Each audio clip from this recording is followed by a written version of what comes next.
Good morning. Ayan. Ito po yung ating nakitang skeleton po ng pusang namatay po. Ayan. Baby cat. Ang yung skeleton ay andito. Ito yung kanyang pinakabuntot. Yung kanyang dalawang paa sa huli. Yung paa sa taas. Yan, nakita ko po ito doon sa Ayan, ito pala ang kanyang pinakakatawan niya. Ayan, ayan. Ito po yung pusa.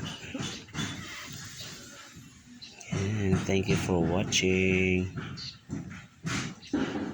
Bye, please watch till the end po. Salamat, bye bye.